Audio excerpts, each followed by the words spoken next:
इस वक्त हम इंदौर के जू में मौजूद हैं, जहां पर एक्सचेंज प्रोग्राम के तहत यहां पर कई प्रदेशों से है जो नए जीव लाए गए हैं। इस वक्त हम इंदौर के जू में ही मौजूद है, जहां पर भैया भी हमारे साथ हैं। हम भैया से जान लेते हैं, भैया इस बार जो है नए जीव जो है यहां पर लाए गए हैं जू में, तो किस तरीके से आप उनकी देखरेख कर रहे हैं? उनकी देखरेख करते हैं, उनको कूलर में रखा है, वाटर छोड़ते रहते हैं थोड़ी थोड़ी देर में कि इनको ठंडई मिले। वो इस तरह से रहते हैं, इस तरीके से रहते हैं। बेहद ही गर्मी है, टेम्परेचर का भी अंतर पड़ता है क्योंकि गर्मी है। हाँ। और ये उनको ठंडा बार बार ये पानी का स्प्रे रखा हमारे पास बाटल, तो बार बार हम इन पे डालते रहते हैं कि इनको एहसास नहीं हो कि गर्मी है। जी जी जी। तो जैसा कि आपने देखा यहाँ पर है जो जानवरों का स्वास्थ्य का भी ध्यान रखा जा रहा है। लगातार आप देखेंगे मेरे कैमरे के माध्यम से कि किस तरीके से यहाँ पर जो है जो जीव है यहाँ पर रखे गए हैं। इन नए मेहमानों से चिड़ियाघर में जो दर्शकों का उत्साह है वो लगातार बढ़ रहा है और यहाँ पहल प्रजातियों के संरक्षण और संतुलन के उद्देश्य से की गई है। वहीं इंदौर के चिड़ियाघर में जो वन्य जीव प्रेमियों के लिए एक सुखद और बड़ी खबर सामने है, जहां पर एनिमल एक्सचेंज प्रोग्राम के तहत चेन्नई स्थित प्रसिद्ध चिड़ियाघर से इंदौर के चिड़ियाघर में 7 नए वन्य जीवों का आगमन हुआ है। यहां कदम चिड़ियाघर की जैव विविधता को बढ़ाने और पर्यटकों के लिए आकर्षक के नए केंद्र स्थापित करने की दृष्टि से अत्यंत महत्वपूर्ण माना जा रहा है। वहीं अधिकारियों का कहना है कि नए मेहमानों की आवक से चिड़ियाघर के कुनबे में वृद्धि भी हुई है। वहीं आपको बता दें कि जो चेन्नई से लाए गए इन 7 नए सदस्यों में शुतुरमुर्ग और हिप्पो जैसे विशालकाय और आकर्षक जीव मुख्य रूप से भी शामिल है। इनके साथ ही इस खेप में एनाकोंडा को भी लाया गया है, जो दर्शकों के बीच कौतूहल का विषय बना रहता है। विशेष रूप से हिप्पो और एनाकोंडा को उपस्थिति इंदौर जो चिड़ियाघर की रौनक में 4 चांद लगाने वाली लगातार साबित हो रही है। चिड़ियाघर प्रबंधन को पूरी उम्मीद है कि नए वन्यजीवों को देखने के लिए आने वाले समय में दर्शकों और वन्यजीव प्रेमियों का उत्साह काफी बढ़ जाएगा और चिड़ियाघर के राजस्व व लोकप्रियता में भी इजाफा होगा। इस पूरी अदला बदली की प्रक्रिया के दूसरे चरण में इंदौर चिड़ियाघर से भी कुछ वन्यजीवों को अन्य स्थानों पर भेजा जाएगा। तय योजना के अनुसार एक्सचेंज प्रोग्राम के तहत इंदौर से शेरों के एक जोड़े को भी चेन्नई या संबंधित चिड़ियाघर में भेजा जाएगा। इस पहल का मुख्य उद्देश्य देश के विभिन्न चिड़ियाघरों में अलग अलग प्रजातियों का उचित संतुलन बनाए रखना और वन्यजीव संरक्षण के वैश्विक मानकों को पूरा करना है। इससे न केवल जीवों के प्रजनन में मदद मिलती है बल्कि उनके आनुवांशिक जो विधिकरण है उसमें भी बढ़ावा मिलता है। तो जैसा कि आपने देखा, इस वक्त हम जू में ही मौजूद है, जहां पर लगातार जो एक्सचेंज प्रोग्राम के तहत जो है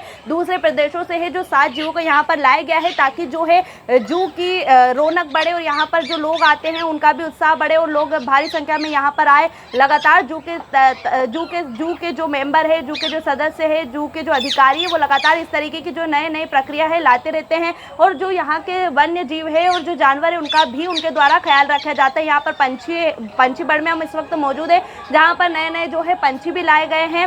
लगातार यहाँ पर जो उनके स्वास्थ्य का भी उनके द्वारा ध्यान रखा जाता है। सर, इंदौर के जू में बाहर से जानवर लाए गए हैं एक्सचेंज प्रोग्राम के तहत, फिलहाल उनकी क्या स्थिति है और एटमॉस्फेरिक अडेप्टेशन के लिए उनके लिए क्या तैयारियां की जा रही है?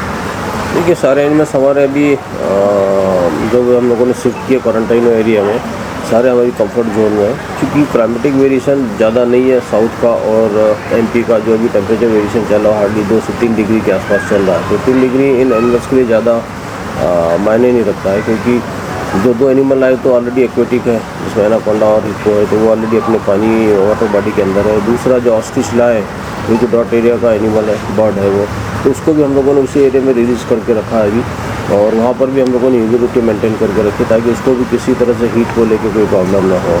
क्योंकि लंबे दूरी ट्रैवल करके आए हैं तो उनको थोड़ा सा कंफर्ट जोन देना ज़्यादा ज़रूरी था, तो उसी हिसाब से हम लोगों ने उनको रखा है। और डाइट भी हम लोगों ने अभी जो वो दे रहे वही डाइट यहाँ पे भी हम लोग दे रहे हैं। धीरे धीरे उनको हमारे जो यहाँ पर लोकल हम लोग जो फीड देते हैं उसी को शिफ्ट करते जाएंगे। तो जो एनिमल्स लाए उनको हम लोगों ने पूरी तरह से कंफर्ट जोन में रखा है। सारे एनिमल हेल्दी है और अच्छी बात है कि सभी ने खाना भी शुरू कर दिया है। सर, एक टीम भी आपने गठित की है जो लगातार इनकी मॉनिटरिंग कर रही है। इस टीम में कितने लोग शामिल हैं और उनका दिन भर का क्या काम रहता है? देखिए, जो पहले टेम्परेचर जब 40 डिग्री क्रॉस कर गया था तो उस समय ज़रूर हम लोगों को प्रॉब्लम हुई थी। दो लोगों की टीम तो ऑलरेडी हम लोगों ने लगाई थी।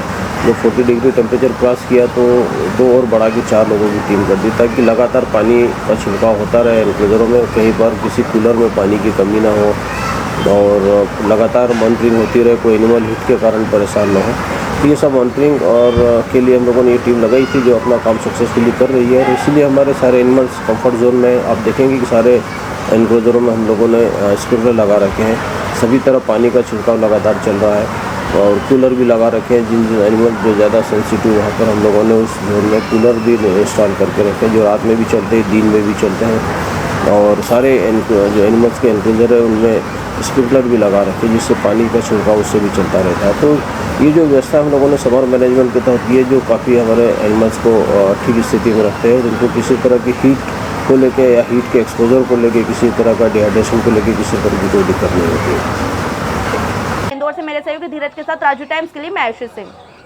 जब मुद्दे बढ़ते हैं और सुनवाई कम हो जाती है, जरूरत होती है एक ऐसी आवाज की जो सीधे जनता से जुड़े, अब हर गली हर मोहल्ला बनेगा खबर का हिस्सा, जहां उठेगा हर सवाल जनहित के मुद्दों, बेबाक अंदाज बिना किसी दबाव के, सिर्फ सच और जनता की आवाज। राजीव टाइम्स लेकर आ रहा है एक खास कार्यक्रम, जनता के बीच जनता की बात। हम आ रहे हैं आपके बीच, आपकी आवाज को बुलंद करने, देखना ना भूलें राजीव टाइम्स पर, क्योंकि अब बात होगी जनता के